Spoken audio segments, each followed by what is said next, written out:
और ईरान का संघर्ष आज एक ऐसी स्थिति में पहुंच चुका है जिसके बारे में ये कह पाना काफी ज्यादा मुश्किल लगता है कि ये संघर्ष और कितने दिन चलने वाला है। हाँ, कभी कभी बीच में ये जरूर लगता है कि जल्द ही दोनों ही पक्ष किसी समाधान तक पहुंच पाएंगे, लेकिन जल्द ही ये भी महसूस होने लगता है कि ये जो उम्मीद है वो पानी के बुलबुले से ज्यादा कुछ भी नहीं है। अमेरिका और ईरान के बीच में इसी तनावपूर्ण और संघर्षपूर्ण स्थिति के बीच में आज एक अकॉर्ड यानी कि समझौते की बात की जा रही है और इस समझौते का नाम है अब्राहम अकॉर्ड। आज के इस सेशन के अंदर हम इसी अकॉर्ड को समझने की कोशिश करेंगे कि इस संघर्षपूर्ण स्थितियों में इस अब्राहम अकॉर्ड का क्या इम्पोर्टेंस है, क्यों इसकी बात की जा रही है और किस तरीके से आज के समय में ये महत्वपूर्ण हो सकता है। तो सबसे पहले अब्राहम अकॉर्ड जो सितंबर 2020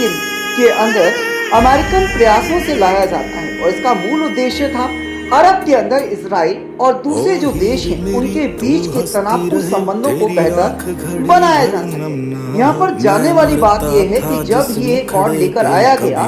उस समय यूएई और बहरीन जो थे वो पहले देशों में थे जो कि इस अकॉर्ड का हिस्सा बने। बाद में कुछ और देश भी, जैसे कि बात की जाए यहाँ पर मोरक्को की, सूडान की, ये भी इसका हिस्सा बन जाते हैं। लेकिन अभी दोबारा से अमेरिकन प्रेसिडेंट डोनाल्ड ट्रंप के द्वारा इस अकॉर्ड को दोबारा से इसके बारे में बात की जा रही है और जिसमें उनकी कोशिश है कि कुछ और देश जैसे सऊदी अरब, पाकिस्तान, तुर्की जैसे जो देश हैं वो भी इसका हिस्सा बनना चाहिए, जिससे कि ये जो अकॉर्ड है ये और ज़्यादा मजबूत और ज़्यादा इसका प्रभावपूर्ण बने और अरब के अंदर जो शांति व्यवस्था कायम करना